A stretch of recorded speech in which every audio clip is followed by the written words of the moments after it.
Governor, was the war memorial, that matter about the war memorial. Yeah. Are you telling us that you had tried to speak to the governor before you raised that matter in public? Yes, I tried to call her. Yeah. Of course, she could not pick my call.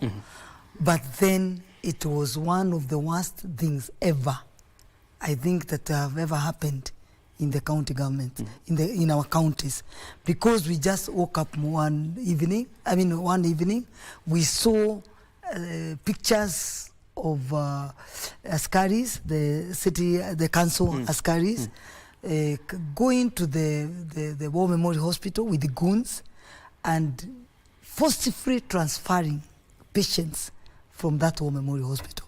Some had just been done operations, some were on life-saving machines, and these people were disconnecting. So after I saw that, there was no even time now to talk to Her Excellency because of an outrage coming from all corners of the Nakuru County people. And then as their senator, I now to summon I had to condemn, of course, what has happened. And then, of course, I had to summon the governor to the Senate, to the Minister of Health, and really ask what is happening and is it fair, is it justice for those patients?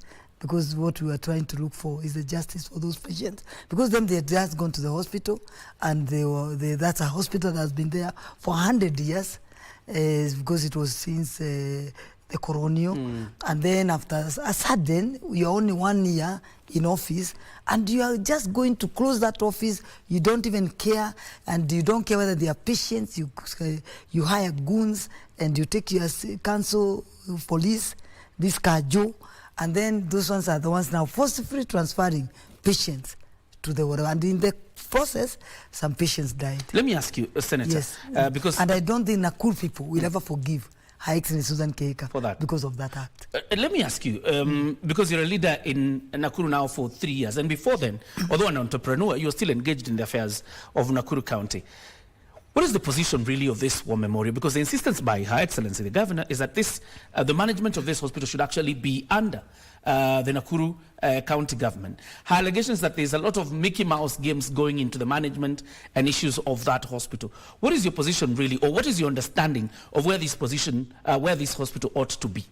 The hospital ought to be run by their owners. The owners of that hospitals. Not the county. Not the county. Okay. And then we fought it out till Her Excellency Governor has 10 court orders to reopen that hospital.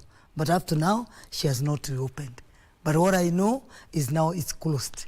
It has police, it has goons watching to ensure that the owners won't take over. But I keep on asking myself, Her Excellency Governor is a lawyer. So how does she assume that the court orders can just be papers? They are just papers. I just keep on telling her, one day they'll be implemented. And these are 10 court orders. And defying of one court order, it has a jail term of 6 months. So if you multiply 6 months times 10 court orders, that is 60 months, which is 5 years. So Her Excellency Susan Kihika is jailable for 5 years.